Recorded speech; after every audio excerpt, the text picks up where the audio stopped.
car to your place. Wanted to see your face. End up calling me names.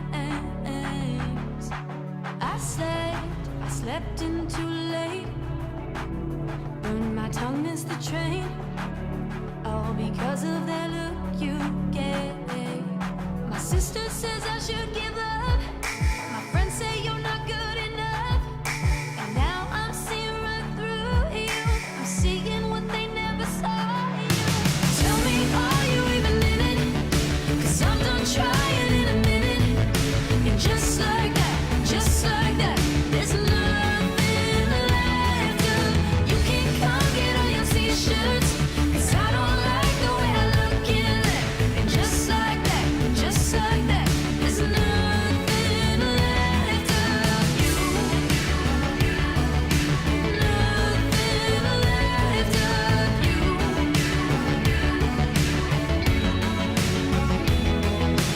I think you love when we fight, so you feel something inside. What a depressing sight. Maybe you love me if I had more money to buy all the shit that you think you'd like. Your sister says I should give up. Your friends say you're not good enough. And now I'm seeing right through you. I'm seeing what they never saw in you. Tell me, are you even in it? 'Cause I'm done trying in a minute. And just like that, there's nothing left of. You can come get all your t-shirts. 'Cause I don't like the way I look in it. And just like that, there's nothing left of you. Nothing left of you.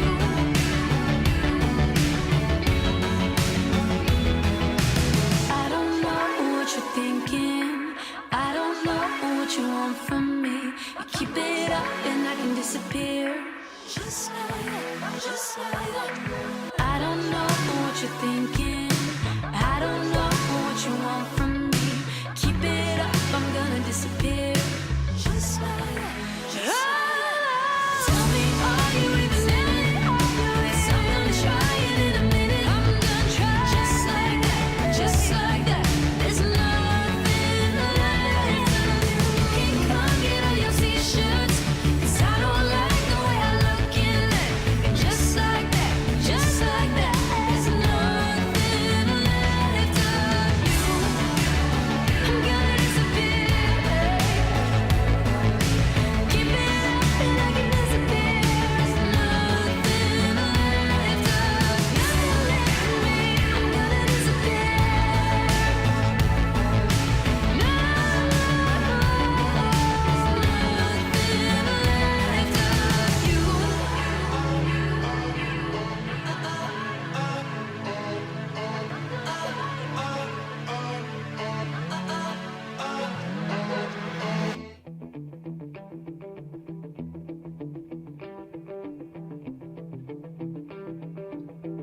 You're listening to the RMPodcast, the official podcast of Red Moon Productions. Here are your hosts, Brandon Davidson, Keith Cheatham, and Sean Sebastian. Enjoy.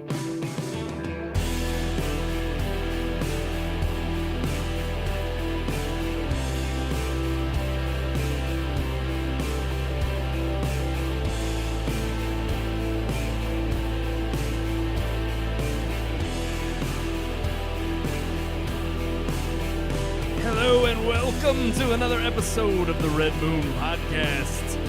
October the 13th. Yeah, it's not Friday, but it's October the 13th. I don't know, something spooky about the number 13 anyway. I'm one of your hosts, Brandon Davidson, alongside our normal new host, Sean Sebastian. and Keith Cheatham. That's right. We're finally coming back to you with another episode here on a wonderful Tuesday. But we also want to kind of mention some news that we have for next week. Because let's get it off the top. Yes. We always do this where every single week we end up switching a day. We always end up screwing it up with our viewers and telling them at the end of the show. Yeah, that's not good. And then they're never prepared. So I can't blame them. Well, most of them don't watch to the end of the show. They always tune out. So, which we understand. Look, we get a little wordy on here. We get wordy. We're passionate. We got 2 reviews again this week. Yes. 2 reviews. That's right. We got another Halloween review. We're going to do the same thing in December when we have Christmas reviews. Oh, yeah. We always do that. So it's like we've got double the content. At some point, we're going to run out of Halloween and Christmas movies. No. I don't ever think that. So? I don't think so. I think we'll always have a plethora to pull from. I think that'd be Christmas would be more worrisome than Halloween, but there's always tons of horror movies. Like not even That's true. But I mean, well, and just like with Hubie Halloween, there's going to be a Hubie Christmas. Yeah. I mean, there's. If there is, I'm in. I'm in. We're not officially reviewing it, but I think we've all seen it. Keith, I don't think you've finished it. Not all of it, yeah. You started it. So all I can say is I could officially review it if we wanted to, but we can decide that later. We'll decide that while we're watching the other reviews.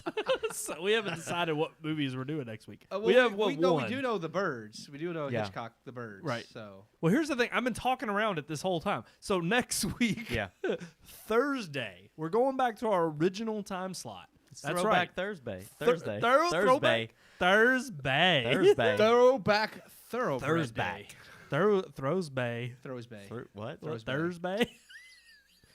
We're terrible. We botched this whole thing. Throwback Thursday. That's right. Mm-hmm. Huh. We got a couple complications scheduling wise, so we're doing a show on Thursday evening next week. That's right. Same time, 9 p.m., but our original day. Same time slot, original day, Thursday, which I guess our new original day is Tuesday. It is now, yeah. So I don't want to confuse too many people. Don't worry about it. We're never going back to Thursday, except for next week. There's going to be there'll be plenty of tweeters. Nobody has plenty any of idea tweets what's reminding going on. you. Yes, plenty of that stuff. So please, we're going to need tweets reminding people because after watching this, they have no idea. We'll tweet Thursday. We've been doing a little bit better about having some tweets. We've been tweets. We've been announcing our reviews early, so all the have no excuse. Whiners to include people in on what movies we're reviewing. We so do. yeah, you all I can agree. watch. We want you to join in the discussion. We want you to watch weekly the show and the movies. It's a little bit on overtime, because this month is 2 reviews each week. Right. But I gotta say, I've kind of enjoyed, watching the movies that we have been reviewing. Yeah, they've been good movies. They've been, yeah. And I guess we got some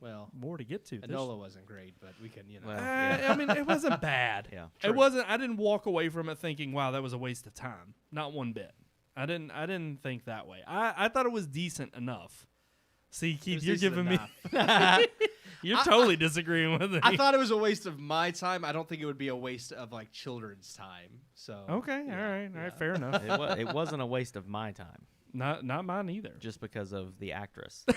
You see, you're gonna. That's creepy. That is I know creepy. it is. She's creepy. underage still. I absolutely know. I mean, that. I know age of consent 16 in Kentucky. I'm but 16. still. I'm still 16 at heart. Well, is that malleable like everything else these days? I'm sure Sean's. I'm No. sure Sean's talking about Helena Bonham Carter. Yes, we know it. Who was that?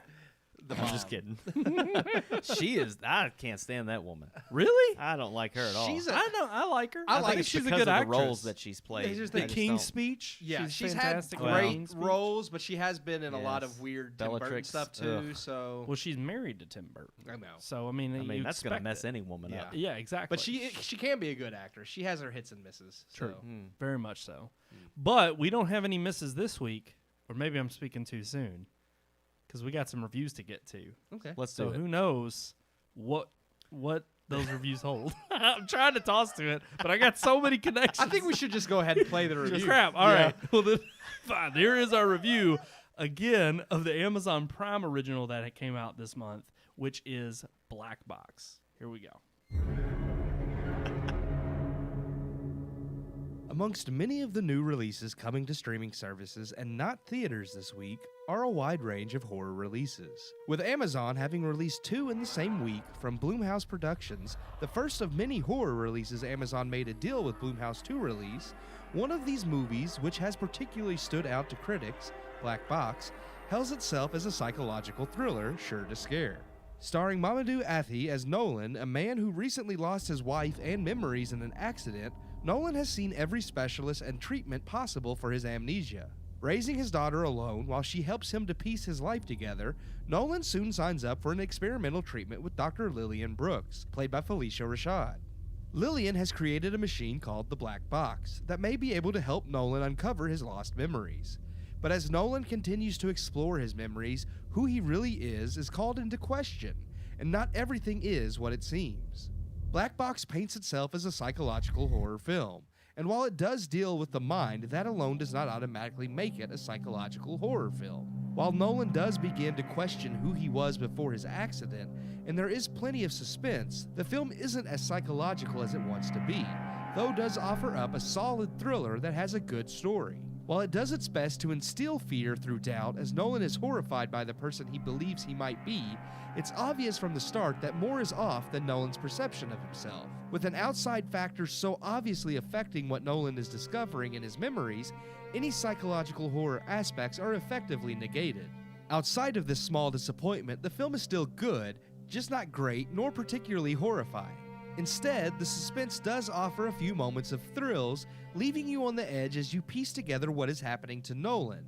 And while often the grander plot points become obvious, the smaller character choices aren't. The film offers a unique story, but told in a way we've seen far too often.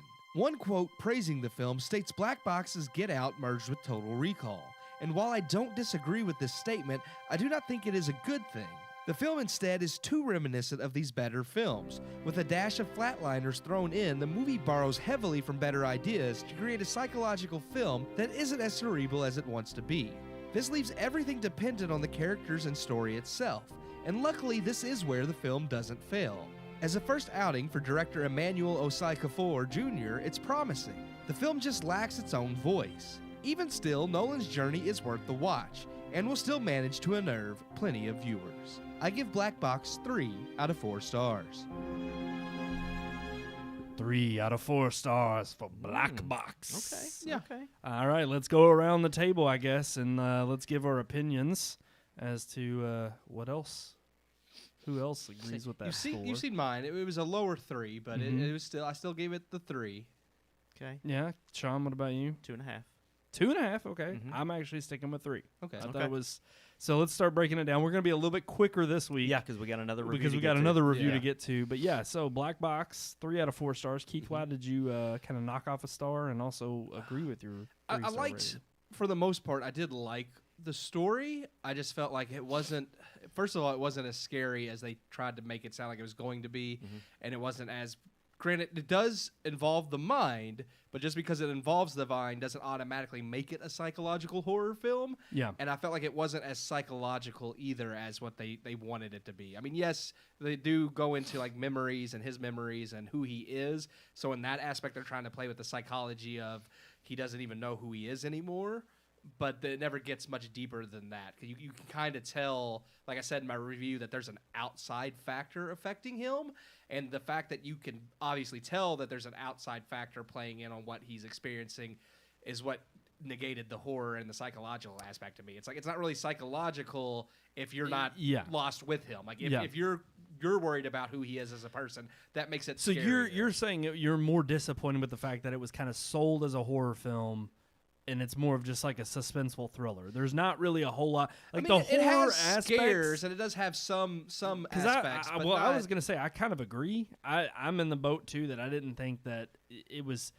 To me, it was a psychological thriller, but it was not, and not to a very in depth, type of psychological thriller. Not maybe like a Nolan with like Tenet or Inception. Inception, yeah. But I did appreciate it for, to me, it's a very deliberate 3-act structure. You can tell throughout the movie.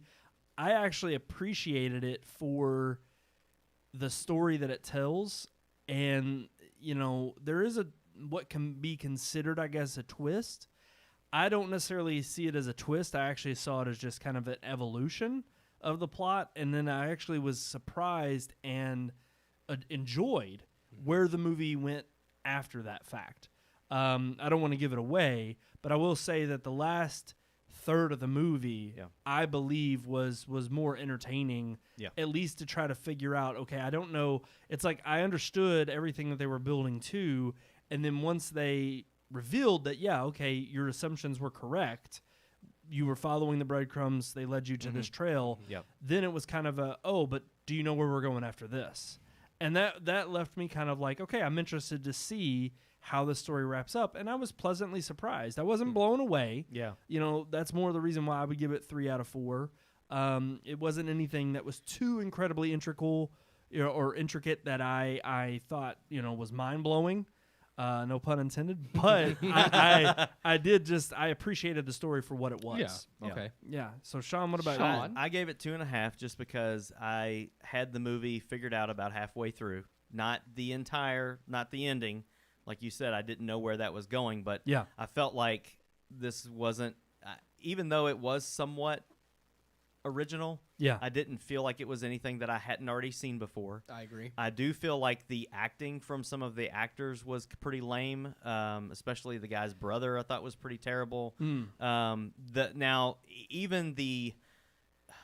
And I don't want to like spoil it, but the other main character that's Yes. locked away Yes. kind of inside that ends up becoming a little more prevalent towards the end.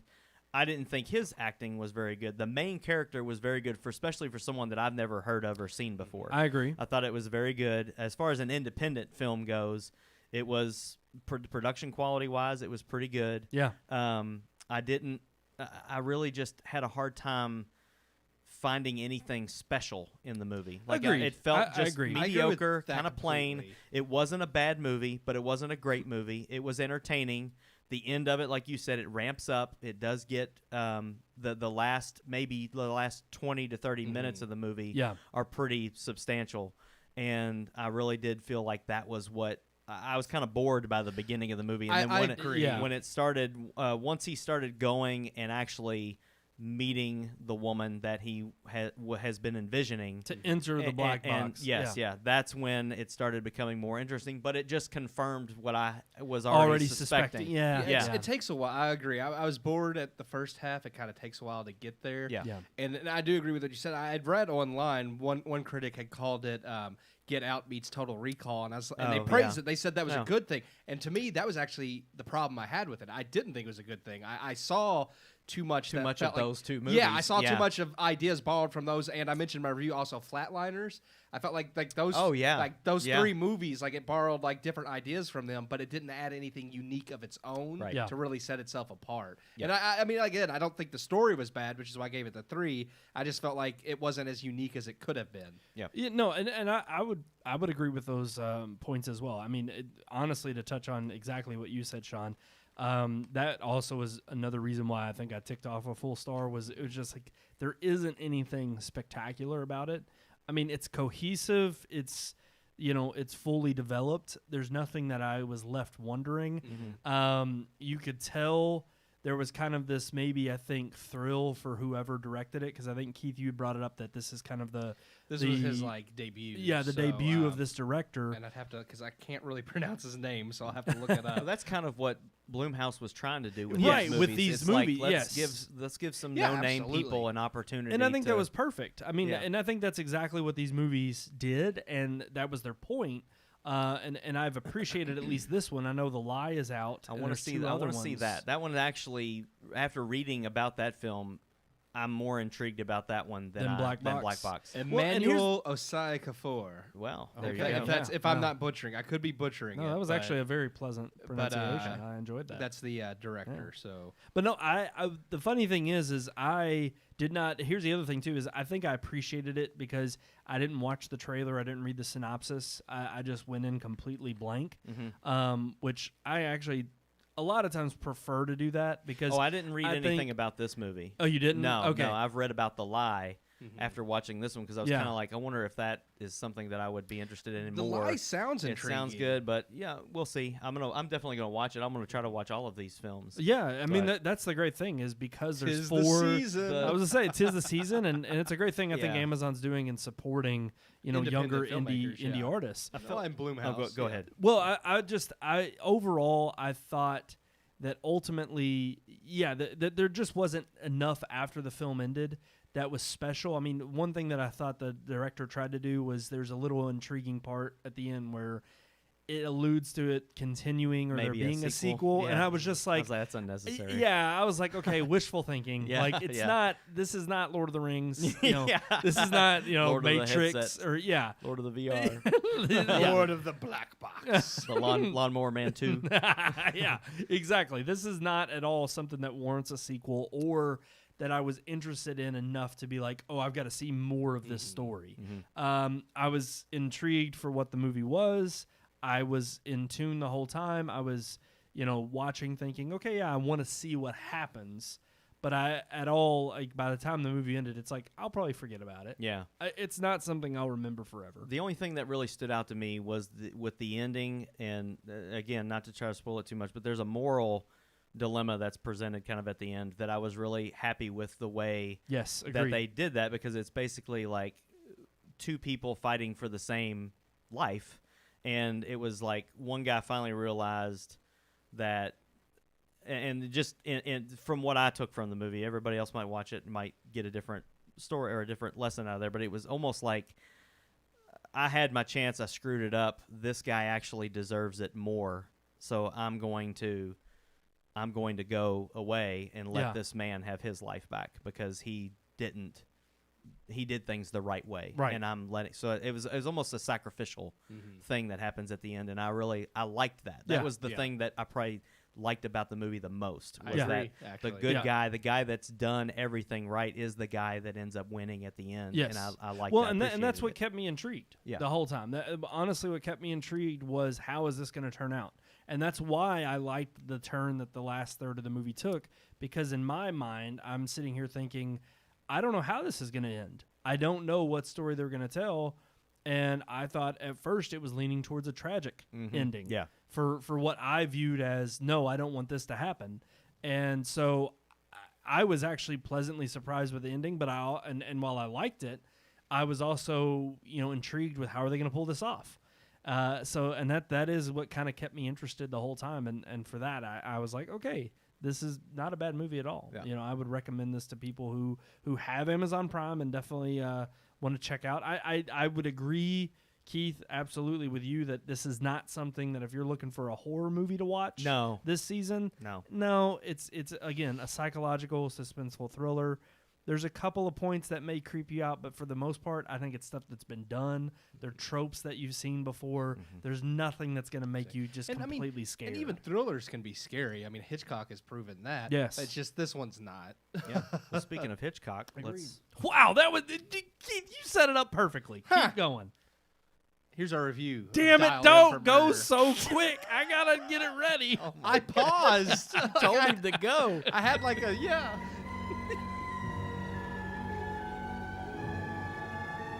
Last week's Halloween review saw us tackling Rear Window, a Hitchcock classic released in September of 1954, which centered around one man witnessing a possible homicide and trying to solve what really happened. This week, we go back to the beginning of 1954 to review a film Hitchcock had released in the same year as Rear Window. Like Rear Window, this film received rave reviews and notoriety.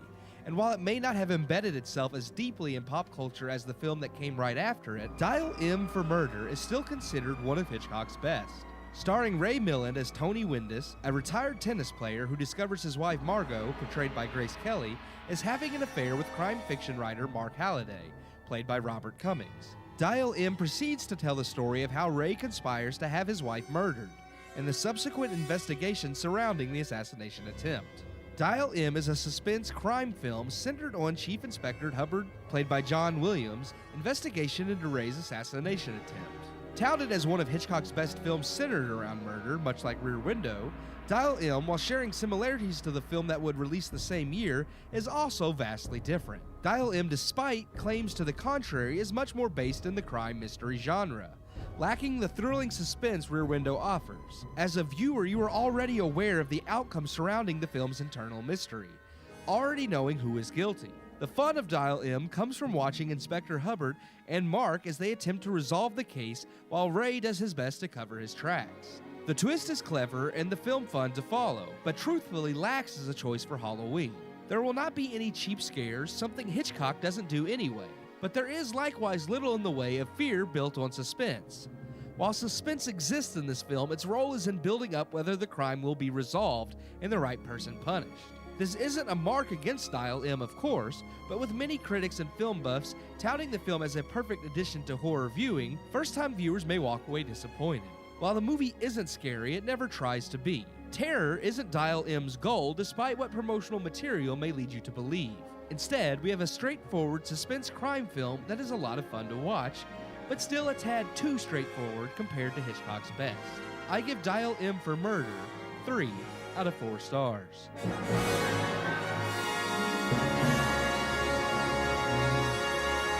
Man, 3 out of 4 stars for this one as well. I agree with that one. My goodness. I would say this is a much more deserved 3. Okay, all right. I couldn't. It's really good. I really liked this movie. I just couldn't quite give it like the 3.5 I gave Rear Window, because while it's good, it's also a little bit more straightforward than some of Hitchcock's other films. Yeah. I mean, there are like mystery elements and a few twists, but it's not as like mind-bending as a lot of other Hitchcock films are. And not that that's a bad thing, because not every film has to be that, but I just felt like he could have done a little bit more with certain scenes Agreed. that just weren't there. But otherwise, I mean, it is really good, and it is really fascinating to watch how this unfolds, because the whole idea is centered around this murder attempt that goes awry. And it's really not what you're expecting, which nothing ever is with Hitchcock, which I love. Right. But you're expecting, the name Dial M for Murder, and it's touted as this like, oh, this film's going to scare you, and it's really not that either. It's not scary at all. Well, and that's kind of what we were talking about a little bit before. Yeah. While the review was going on, we were kind of talking about how this is. It is absolutely a fantastic film. It's a better worthy crime of the film than Enola Holmes. Yeah. Oh, yeah. Absolutely. Oh man, that crime/mystery. yeah, no doubt. But this is not one I would classify as a Halloween movie. So No. sadly, both Black Box is more scary than Yeah, this. Yeah. But We neither tried. one are really Halloween This is films. actually the first time any of us have actually seen Dial M for Murder. yeah. Yes. Yeah, but I've seen plenty of other Hitchcock films, but never this one. and that's the reason So- we picked it. We wanted something that surprised us. We wanted to pick something that was different than all of the other. I mean, he's got so many notable hits. So many. But we wanted to pick something that we thought, hey, let's take a stab at it and try it for this season to see if we like it. And You should have just said, let's wrap a scarf around it. yeah. So, well, I don't know if anybody else would get that pun. They wouldn't. They would. There's only 2 people watching right now. So. Well, Jacob would get it if he's Jacob watching. would. He would know. I don't think there's a Hitchcock film Jacob hasn't seen. Mm. I'd have to find. I'm gonna He ask him actually about pointed out the Hitchcock box set that's on sale on that. Amazon right I now. already Yes. own it. Me and Jacob actually bought the box set when it first released several years ago. Blu-ray, not 4K. Blu-ray. Yeah, they don't have Blu-ray. they don't have a box 4K set yet. Yet. Maybe one day. Someday. But yeah, I remember way back. I want to say it was maybe 2010ish when they first released this collection. And Jacob, being a massive fan, he actually bought it when it released in Europe. He has the UK version, and then they released it in America. And he's like, "Hey Keith, that box set I bought, Amazon's selling now." So then I bought it, and of course, now that we're doing the Hitchcock reviews, he sent the sale to all of us. Yeah. Yeah. Which trust me, I think I have one, but it's not as robust. It's got Yeah. like I think 5 of the major Yeah, Hitchcock the releases. one I have, I think, has like 13. Yeah. No, I think Oh, it's wow. 15. I think it's Yeah. 15 films. Yeah. So, but I will say about Dial M for Murder, why 3, not 4? Not even 3.5. While I loved it, I thought it kind of rambled a little bit in the end. Some things kind of fell together too nicely, even though I will say Hitchcock, like he does, masterfully, whether it's in editing or in story, he always does tie up loose ends. He always makes sure that he tries to work in the dialogue to make you think. I mean, that's why I loved the beginning of this film when they're setting up the murder. It's like you always it's brilliant in the sense that you always come at a suspenseful film or like a mystery film where you're trying to put the pieces of the puzzle together. This one opens up downright where he explains to you How it's his supposed to entire work. Yeah. plot and the meticulous nature as to which he knows how everything is supposed to unfold. Yep. And it makes you think, like, holy crap, he's thought of everything. This is going to work. There's no doubt that this is going to fail. Yeah. And yet the brilliance and the suspense of the film comes from when little certain things start to unravel. Right. And that was the only part of the movie where I wish they would have just exhausted that a little bit more and made it more intense by seeing how things could have played out and how things didn't play out the way they were supposed Right. And it's interesting that even, like you said, it opens up and explains everything, gives you the plot, but it also has this character, the boyfriend, Yes. that Yeah. in his job is he's a crime writer. Right. So he writes these kind of stories, and yet it didn't unravel, to him throughout the film until he starts having suspicions towards the end. But it's kind of like, I thought it was just kind of funny that Yes. he threw in a character that's basically like him Yes. writing this film, but in the movie he's a crime writer. And that was one part of it very that creative. I wanted to be kind of, and I think it would be nowadays kind of more tongue in cheek. Yeah. But I felt like I thought it was good, maybe just not the way it was shot. The way in which at the end of the film the writer comes into play and he starts putting all the pieces together and he's telling the exact same thing that you've already heard in the way it was supposed to play Yeah. out. Yeah.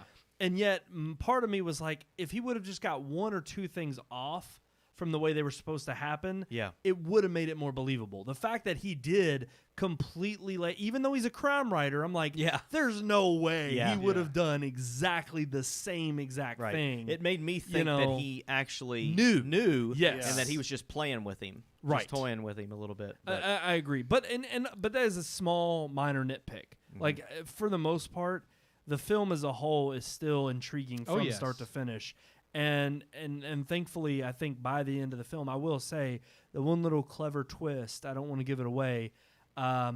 It did. It gave me it was an aha moment for me where I was like, oh, that does make sense. Okay, like it kept me like on the edge of my seat trying to figure out, how does he know?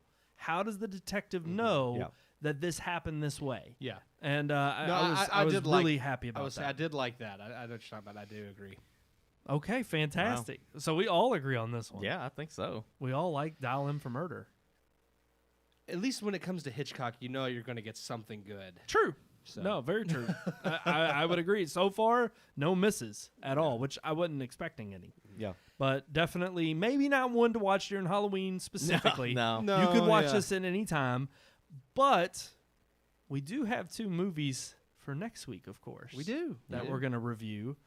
And they probably are going to be more on the I already know scarier they will side not. of things. I wouldn't say Scary. One of them scary, probably not. but they're not. They're not. Well, I know one shouldn't. It might be scary for children, not adults, but they're both It'll still definitely Halloween be in the themed. Halloween Yeah, yeah. theme. They both definitely are good for Halloween, even if they're not for this month of scary. Yes. October, of course. What and are those? those? Yeah, what are those movies, Keith? Sean, do you know them? I know one of them for sure. Yeah, because you were actually the one that mentioned this to us. Oh, I did. Yeah, in the texts, Oh, the okay. remake, The remake of The Witches. Yes. which Right. apparently you're a huge fan of. I love the original movie. Yes. Well, I'm very fond of a lot of Roald Dahl adaptations. Some more than others, and the original The Witches it's a lot of fun. And it is, as a kid. I mean, I admit, like when Yeah. they change To form. yeah. Yeah, that Yeah. scared the crap out of me. See, I have not seen. Yes. I haven't seen the original, so I'm actually going to do 3 movie watches this week. I'm going to do Ooh, the man. original, the remake, which is coming out on Netflix. Yeah. It's a Netflix movie. And The Birds. No. The remake is on HBO Max. Oh, it HBO is? Max. The, Okay. the original. So I'll get a yeah. Oh, the screener. original is on Netflix. Netflix. That's okay. right. Who? Okay. who's- Sorry. What studio is making Witches? Do we know? The new one, it's made by what Robert Zemeckis is the guy that made Yeah, it. but yeah. I mean, but what studio is doing it? Do we know what studio? Probably. I assume Warner His- Brothers if it's coming out on HBO I just want to know Max. who I have to contact to get my screener. That's all. So I'm going to get a screener Well, from Warner Brothers. I would say Warner Brothers since it's HBO Max. Okay. Yeah. All right. That makes sense. 'cause So I'll it's get my their- screener yeah. from them, and I'll watch it this week Mm-hmm. after I've watched the original and The Birds. and the Birds, Birds. which definitely is a Hitchcock classic. Yeah. So 2 fantastic movies. Well, one of which we know is fantastic. The other one, who knows? And The Birds is definitely more horror centric, even if it won't. It may not scare certain people, and I understand completely why, because it's a scenario that some might not find scary, but it is definitely more horror centric than Yeah. Dial M. Definitely a classic. I would say watch it around Halloween. Yeah. Absolutely. But those 2 movies, Obviously, more than enough for you to watch this week out there. All right, guys. I think we're finally ready. Let's hit the headlines this week.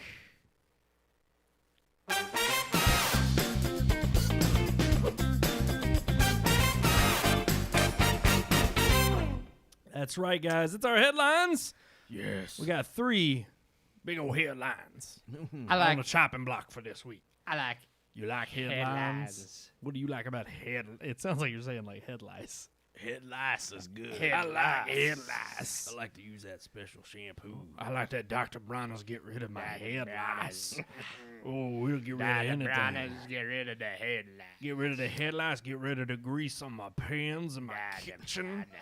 Dr. Bronner's will do everything. Everything. He'll do it all. Okay, let's stop.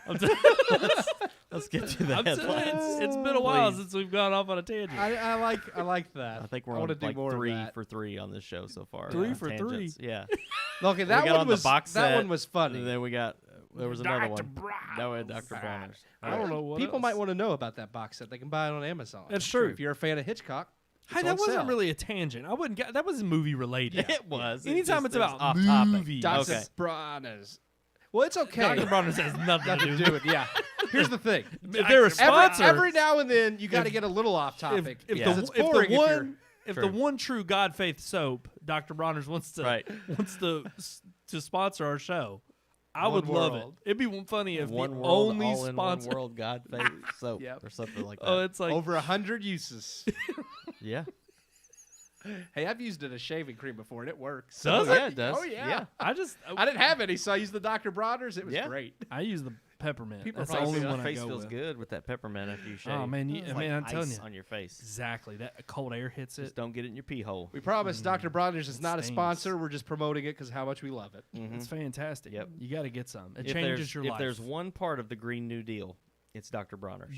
Absolutely, That's the only good It part. the only will. good part. It will solve the world's problems. Absolutely. All right, in our first What's the headlines this headlines? week, we've got a headline that's talking about, of course, none other than the box office again. That's right. There is no relief package.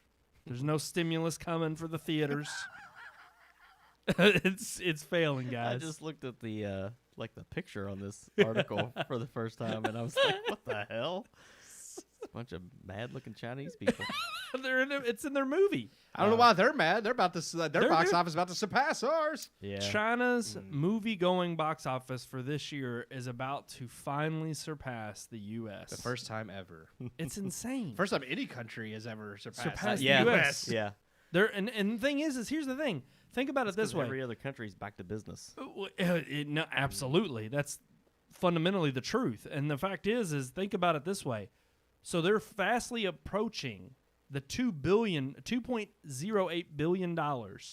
And once they surpass that, or close to it, then they will have surpassed the U.S. movie-going trends for this year. Meaning they will have surpassed the U.S. box office. Right. But think about that. That means that $2 billion worth of the box office was done in the U.S. within literally like the first 2 months of the year. Yeah. Because we haven't had anything since. Even Tenet, which has uh, failed Yeah. miserably, yeah. only brought in like $60 million since it's been out. What was the War with Grandpa was Yeah, the yeah. one movie that took it down this past That weekend is terrible. that finally released. And it only brought in, I think it was like 16 million or something. Oh my God. It's terrible.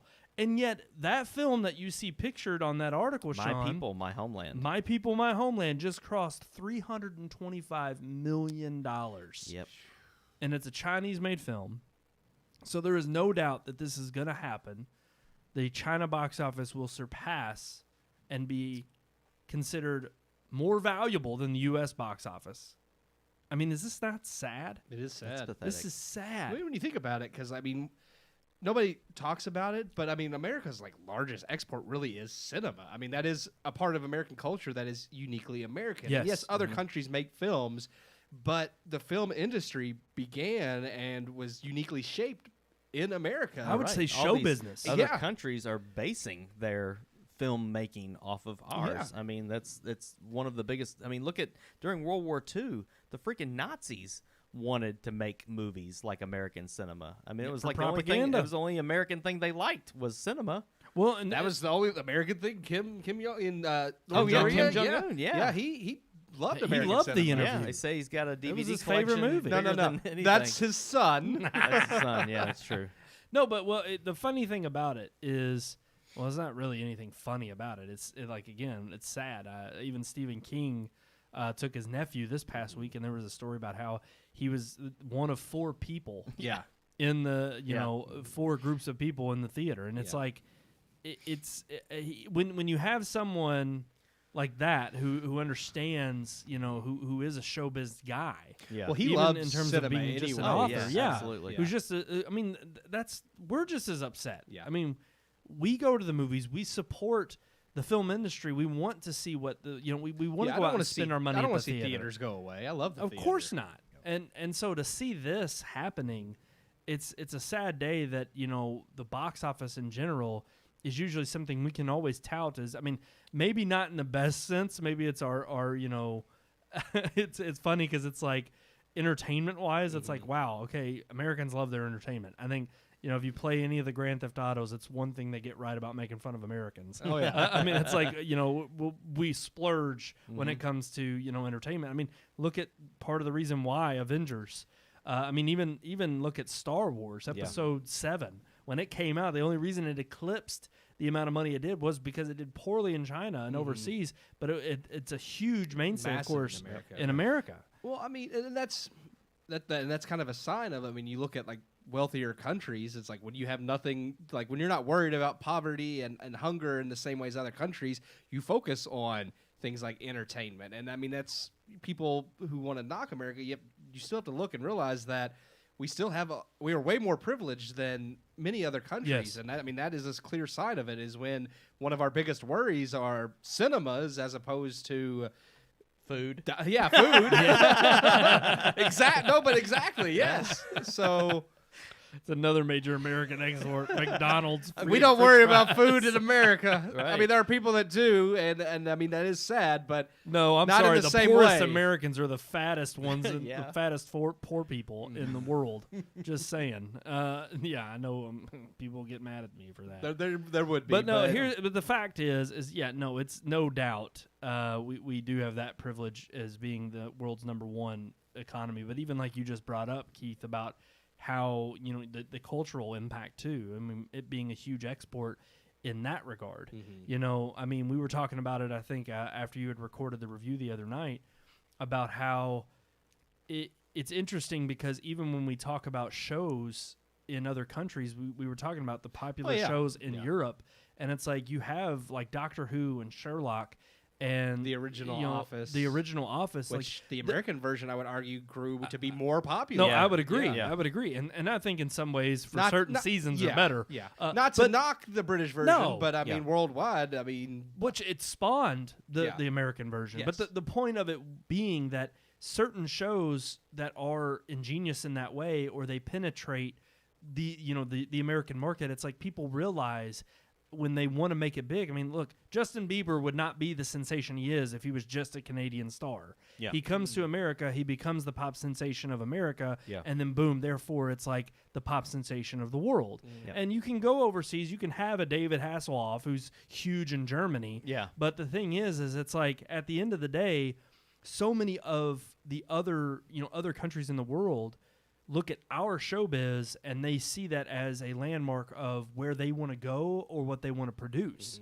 And I think I was even watching an interview with it was Chris Hemsworth, and he was talking about how his first start was on an Australian soap opera, but he was like, yeah, it was really goofy and funny. He's like, other than that show, which is real popular in Australia, he's like, all we have are American shows. Yeah. So it's like we do outsource so much of what we produce here Yeah. to other countries, and they consume it, and they consume that American culture. Yeah. And yet here we are. It's sad, not just because, China's succeeding and we need to beat China. It has nothing to do with that. There's always, of course, good, healthy competition. The sad nature of it is it's our own ignorance and our own stupidity that we are blocking these things from being, seeing the light of day, and we're pushing back certain movie releases simply because We're killing our own industry. Yeah, Oh, yeah. exactly. Yeah. We are killing And, ourselves. and a great example of that, because we're talking about cinema being an export and killing our own industry, but you look at another one of our headlines is how Europe is now ticked at Disney because Disney has decided to release Soul only on Disney Plus. It's not going to have any theatrical releases, and the only country that has major theater shutdowns is America. So now Europe is ticked because and primarily only in 2 states. Yes. Yeah. California two and New states York. that are causing Right. the majority of the problem. And now Disney, an American company, has decided to kind of shoot themselves in the foot, and Europe's pissed because they're saying, hey, we still have theaters open. Why can't Soul be released in our theaters so we can watch it there? You could still release it on Disney Plus, but we'd like Just to have the release opportunity. it on Disney Plus in America Yeah. and keep it off streaming for at least the time being of it to have a theatrical run. But no, Or heck, even release it on Disney Plus and in theaters, so those who want to see it in theaters can still go. And, Yes. I mean, and I don't disagree with that. If theaters were, I mean, I would love for Soul to still release in theaters in America if possible, just because AMC is still currently open. I don't know if it will be by the time Soul's supposed to come out. Yeah. But it is kind of stink that it's really predominantly 2 states that are dictating this one industry, and Yeah. it's sad because it affects not just the production companies and moviegoers, but I mean, there's people whose jobs it affects. The people who run the cinemas, own the Well, cinemas. that's one of the things about it that I really just don't understand. I don't understand how. I mean, I understand. Yes, L.A. and New York are going to be the 2 biggest cash grabs when it hubs, yeah. comes to the theaters. But even if you released your movie everywhere in between, you're still going to make your money back. You're going to make a profit. But Tenet's proven that that's not the case. I mean, Tenet was that release that was supposed to bring everybody back, but yet it's proven that, you know, regardless of how big a film it was supposed to be, I know. It's not obviously pulling in people enough are people. not going to see I it. still feel part of that has to do with the fact that it was the first and only major movie that's released And we in talked- theaters. yeah, we brought I that really up last week. man, if they would have just if it was the 5th movie that released and people were starting to get used to coming back to but when it's the first movie that's going to come out, I don't think it was enough to bring people out of the woodwork to come back to the theater. Yeah. It brought us out, but I don't think it brought enough people. I think if it's they would have still. I think it's still a cultural thing. I think it's just the fear mongering with Oh, with well, the, no with doubt. the No virus doubt. and Yeah. and I think People are still too scared to go yeah, back and out. I think that's been a disservice that I've seen carried on with the media and then in the they'll mainstream. go to Walmart, but they won't go to the movie theater. Yeah, exactly. And it's like, how is that any different? It's like, even if you were in the and we made remarks about, you know, jokingly in some cases, how poor some of the cleanliness was at AMC when we went back. Yeah. But even regardless of that, if they had just Wasn't any cleaned worse that than up, Walmart. That's true. yeah, very true. I've been inside a few Walmarts Well, during the pandemic. You're not safe in there, I promise. No, I was at Walmart the other day, and this lady was picking up the apples and putting them back down. That's always Like it was wrong. like, and I'm That's just like, always no, I don't wrong. want that one. No, I don't want that. And I get I it. hate You want good I looking know, fruit. but You don't I want hate when bruised people fruit, pick but through fruit it's like gross. shit, it's coronavirus. Like Yeah. you don't pick stuff up and then put it Put it back. back. Well, see, Yeah. even if it wasn't coronavirus, I hate when people are like, That's just nasty. and then they're squeezing it, and like I've seen Well, people like you should wash your fruit before you eat You it should, anyway, because it's got but- pesticides. But and here's the stuff funny on thing. it, I but- remember going through as a kid and putting my hand up in the little sprinkler thing. Yeah, and my mom yeah. would be like, stop. That's getting all your germs on the all over everything. And I didn't realize it. You know, Yeah. I'm just a little Yeah. kid. But no, the funny thing about all of this is that we're killing our own industry. And I Yeah. think it's from our own ignorance and our own fear. And I think part of it is, you know, people are so... I think part of it is the reason why Europe is ticked at Disney, and I agree with them. It's like, you know, Disney, of course, made the comment about how, oh, no, this has just spurred the growth. We were all, you know, a year ago we were entering the streaming market, but we're now a year later we are a streaming company. We're streaming focused is what is what they said. And while I understand that, and we've talked at great lengths on this show about the dominance of what streaming is going to do in the future and how it can be competition for the theater. But I never thought that it was, let alone a worldwide pandemic, that it was going to be literally people just saying, oh, we don't want to go back to the theater. Let's just have our comfort of our... And then companies to oblige them and say, yeah, we're going to give you that direct opportunity. We're going to give you major releases in your home. and then people are willingly going to either pay $20 to see it, Yeah. like or 30, like 30, Mulan, yeah, Yeah. it's ridiculous. or they're just going to stream it and then say, yeah, I don't ever have to go back to the theater. Here's the thing that And I it is, find it's just sad. odd. It's sad. And I mean, I understand, like you said with Disney, Bob Chapek had said that, and he said, streaming was inevitable, like that production companies This would just release. sped it up he a said little the bit. COVID hastened the process, which Yeah. I agree with him. But here's the thing: is he's saying, we're streaming focused now, and it's like, yeah, you say that, but there's still movies like Black Widow and the major Marvel blockbusters you're still refusing to release on streaming. So you're only streaming focused to a degree, and it's very odd. It's like you have to kind of like choose a stance. Either there's certain movies that you can come out and say, okay, we'll release these streaming and still have theatrical windows, or we'll release theatrical releases alongside streaming. Yeah. But it's very odd how Disney's kind of picking and choosing what goes to Disney Plus and what doesn't. Well, I think they're smart in picking the family films. Yeah, I agree with because that. that's where the money is at home. Yeah. with your kids. But Black Widow, if that's one that they go straight to streaming, I think that's another movie that, and I don't know, like you said, you gave a good example with Tenet. That's a movie that I would think if you pop that in theaters, people are going to come out to see it.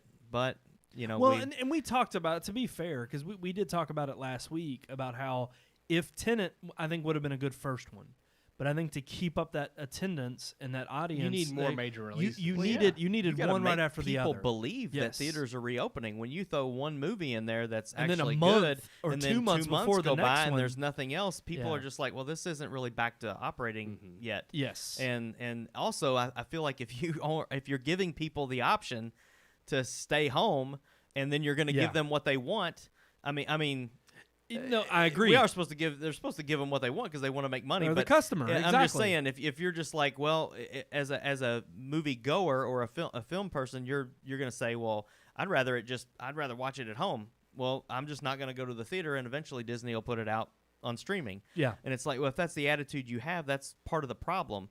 If Disney would force people into the theater, the only way Well, you and can see here's the thing. Soul is in the theater. People are going to go see it. Agreed, but it's part of the problem for people like us who love the theater. It's part of the problem for people like Stephen Right. King who are Who's and willing to that's go, kind of the 'cause bigger there's question. some people that aren't going to be willing to go no matter what. Regardless, because they're sitting there thinking like what you just described, Sean, about how it's like, okay, why are we in this predicament? We know they're going to push it out to streaming. We Right. know they have the capability now. They have those channels. Yep. So why even go to the theater if we know that enough people stay if home? we wait long enough, they're they'll gonna eventually put it put it out. on streaming. So And I think that kind of leads us into our last headline, which is just, of course, every major release now for the rest of this year is pushed to next year. there's nothing coming. There's to theaters. nothing. There's nothing left. It's all gone. So we have nothing to look forward So to. you're now paying $20 a month for no reason. Yeah. Yeah. Well, and that was something we brought up before the show is, for one, if AMC Stubs A-List has this stipulation where if you cancel,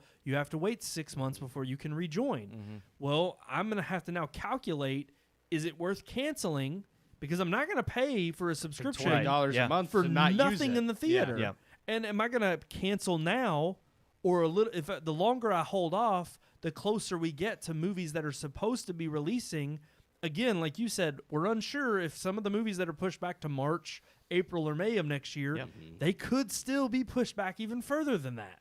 But if they are coming out that time, then I better cancel now so that I save my money, and then I can rejoin by the time the movies that I want to see come out actually come out. Yep.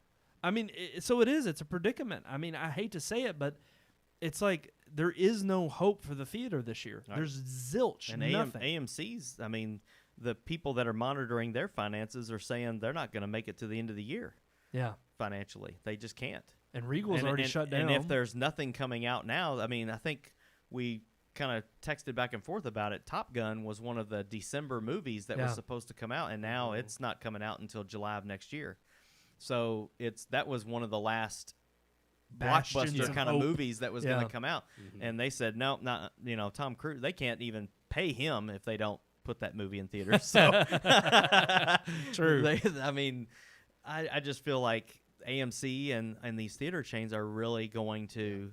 And I'm not one for bailouts and all that kind of stuff. I hate that stuff. I hate. Well, I think but- here's the thing. I'm not either. And to be honest with you, this is where the production companies, this is where the studios, this is where the A-list celebrities, if they give any damn whatsoever, they'll Yep. put their money where their mouth is. That's right.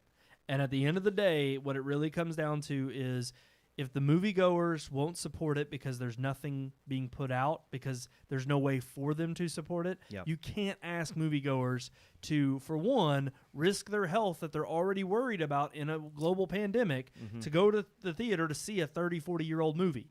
That's dumb. That doesn't make economic sense. Yep. So if you want to actually make people go back to the theater and generate that income again so that theaters can survive, then either you're going to have the bailout from the A-list celebrities and the big studios, even while they don't have movies in the theaters and they don't have studios that are putting them there. That's the only that to me is the only thing that makes common sense. It's not right to go to the people who you are not providing a service to and say, well, we need you back in the we need your butts back in the seats, but we don't have anything to offer you. Yeah. Yep. That's not fair. That's just not right. And I mean, it's sad. I don't want to see the theater industry completely shut down. And my theory is look, I do believe it's a season. I think, a theater experience, of course, will be forever changed by this. But I don't think the theater experience is gone. I don't think I don't theaters think are going to be shut down going away indefinitely. completely. But I do believe We got that 22 days until everything goes back to normal. 20 yeah. Or gets That's- worse. Yeah, that's true. Or gets worse. We'll That's find very out. Yeah. We'll find out. One way or the other. Go vote. Don't boo, vote. Don't boo, In all vote. honesty, it's going to be a little bit longer than 22 days because no matter what happens, it's going to be a That's massive- true. It's going to be ugly right off the bat, no matter Oh, yeah. which way it Yeah, goes. yeah. No, I'm just making a joke. But I know. no, it's. I hate to end our movie talk discussion on a sad note. But look, Well, it's 2020. I want to tell what 2020. That's all we true. got. That's all. That's been the whole year. But it's sad because it's like I want to support the theaters and I want to urge people to go support the theaters, but it's hard to do that when we know there's no reason to. And right now, I think it just doesn't make any sense for anybody to get out there and go to the theater. There's no reason. It's sad, but It is. that's unfortunately where we're at. All right, guys, I think we are finally ready to move into, of course, our beautiful and wonderful relationship segment. Let's get to it. Let me tell you about the birds and the bees and the flowers and the trees and the moon up above and a thing called love. Oh, Keith, what do you think about that? Oh, that's it. I'm as mad as hell, and I'm not going to take this anymore. That's I'm off. still thinking That about could have ended the last segment. Well, that's what I was thinking about still. No, I'm not into no. what do we got going on with our relationships get you this in the week? feels. I agree. I don't think there's anything There, lovey-dovey on here. Like, there's not really anything. Oh, maybe You I need to know, add something. I guess the closest might be, if you're Yeah, happy about your relationship. true. I don't know.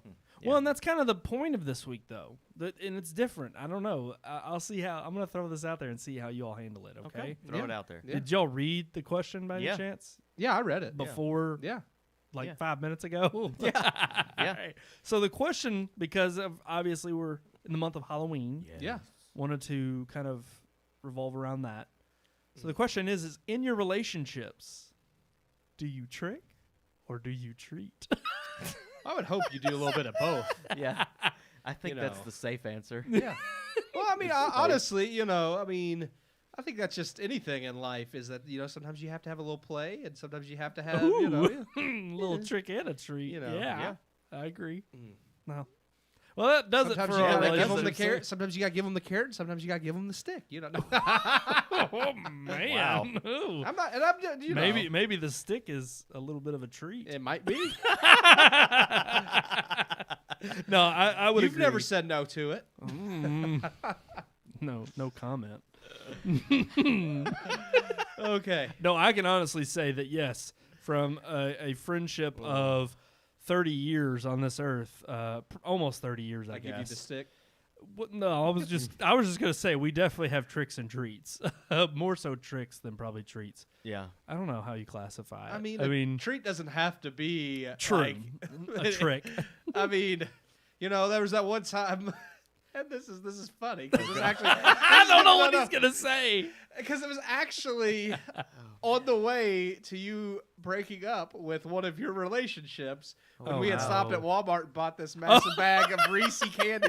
We had a great day that day. And it was all on the way. Actually, I think he had actually already broken up. We were actually just going to get his class ring back. That's right. And we kind of made an The event. symbolic class ring. I don't know. We kind of made an event of it. Like we went to Walmart and messed with stuff. And I felt it was bad around after this. that. It was this time of year because they had the big old bags of Reese candy right. and the Halloween stuff. Because me and Nathan were playing with all the Halloween decorations, and it was. Oh, a Nathan random- was there too. Yeah, yeah. So you all just we posse made it an to go event. break up.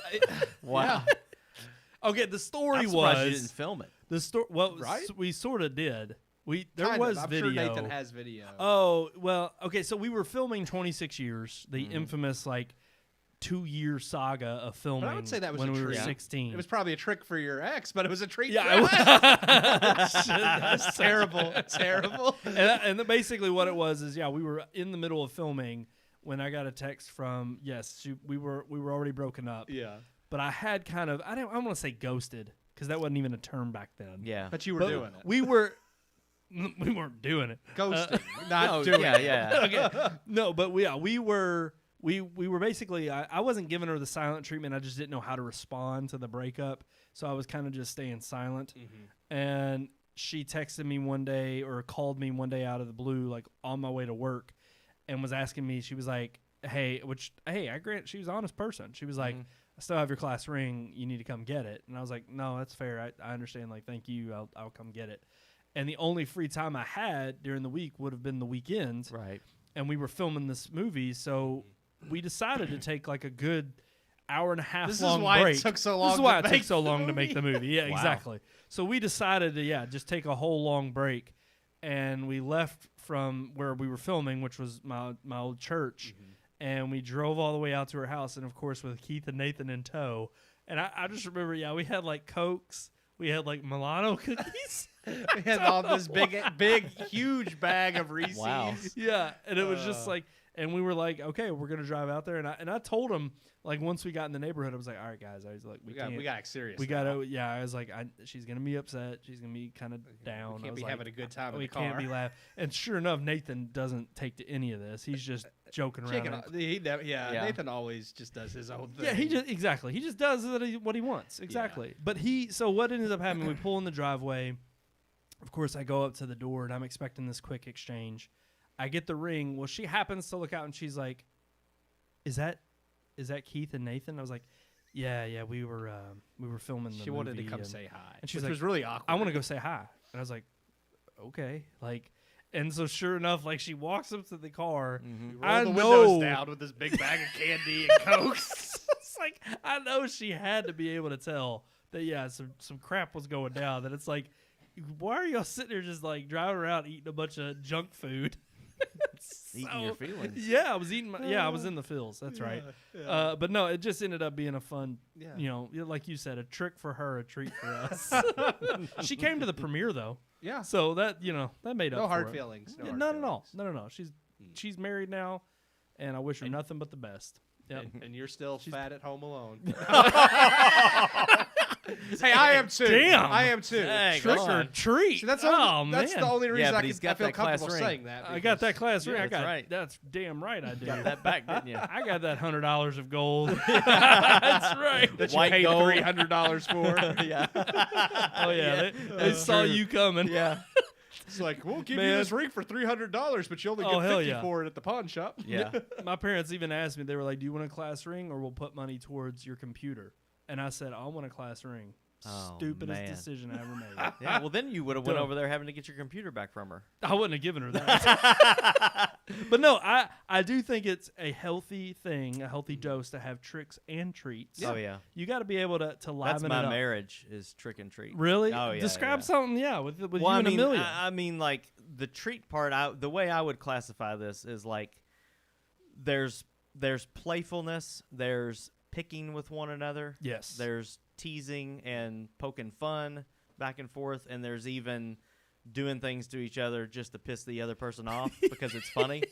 But then there's all on a spectrum. Yeah, and that could be the trick or the treat, Yeah. depending on how you look at it. Yeah. But to me, that's the trick, and then the treat is the opening the doors for letting her out of the car, the taking her out on date nights, and her cooking different meals. And I mean, that's to me, it's the best kind of relationship where you can.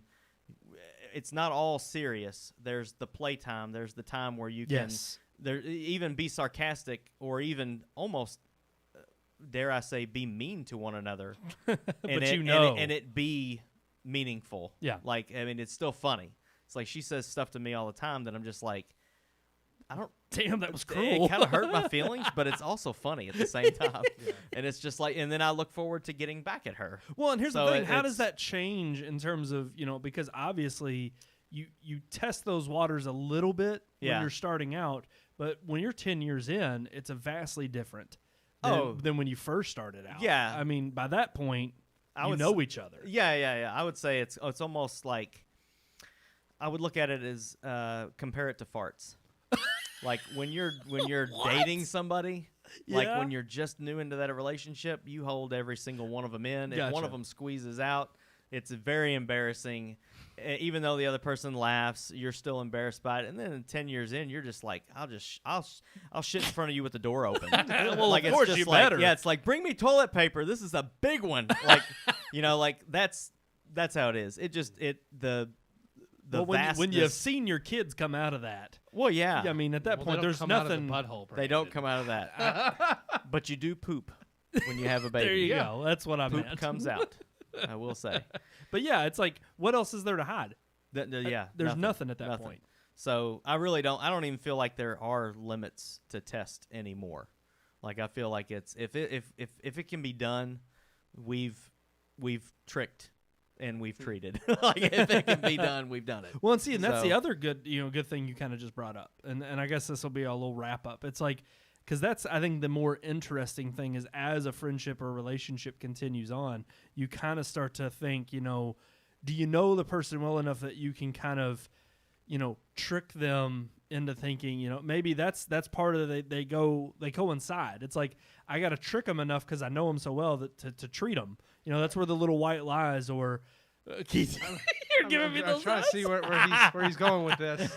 You don't know what's coming, big boy. I'm just Uh-oh. saying. I'm gonna treat you There's a someday. treat coming. Trick. I just get this image of going to the movie theater and Brandon's cut a hole in the bottom of his popcorn tub. Yeah. Yeah. It's not good. There's no. You're not going not to the good. movie theater anytime. Not anymore. They're all shut down. You want some butter with that popcorn? I feel like this podcast God is forbid. getting God dangerously forbid you ask racy. for an extra cup of butter, though. Oh hell no, Oh, they God. ain't giving that Look, up. I can't afford that extra cup of butter. But no, absolutely. By far, I think you need a little bit of both. Yes. You gotta have the tricks and the treats in your relationship to keep it lively and interesting. And it keeps you coming back for more, no doubt. Just like the Red Moon podcast, every single week, we keep you coming back for more. Don't deny it. Don't lie. And if you do want to lie to our email. RMPodcast@redmoonproductions.com. Yeah. I love it when he says RMPodcast@redmoonproductions.com. Oh, God. I like it when you say it better. I mean, this is. That ain't no trick or This night treat. gets better and better. I'll give you a treat. There's going to be so many things we say after this podcast. candy? You want a little licorice? Oh. How about a candy cane? Candy Ooh, cane. They ain't just for Christmas. All right, we're done. I think we need to end the podcast. Oh, my God. I'm sorry. All right, that's right. It's right there at the bottom of your screen. Our podcast at RedMoonProductions.com. All right, guys, that's going to do it for this episode of the Red Moon Podcast. Thank you all so much for watching and tune in every single Tuesday at 9 p.m. But not next week. But not next week. I was getting there. That's right. Every Tuesday at 9 p.m. on Facebook and YouTube live. But next week, Thursday at 9 p.m. Catch us only next week. That's it. Thursday, 9 p.m. So until next time, I am one of your hosts, Brandon Davidson, alongside our normal new host, Sean Sebastian. and Keith Cheatham. so until next time, we'll Happy see you Halloween. Not at the theater, that's for sure. at... Yeah. No.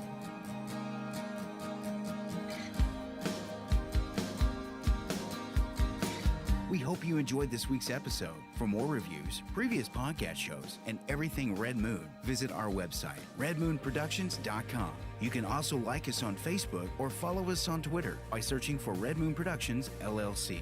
We'll see you at the movies.